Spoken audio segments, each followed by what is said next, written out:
God is a God that loves small beginnings. He is a God that loves holistic growth. He is the God of the seed. But never underestimate what this small hand or this cloud that looks like a hand can do in your life. You have to know, church, your prayer is powerful. Clouds respond to your prayer.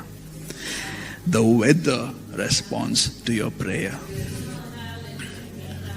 Drought responds to your prayer. Famine responds to your prayer. Entities in heaven respond to your prayer.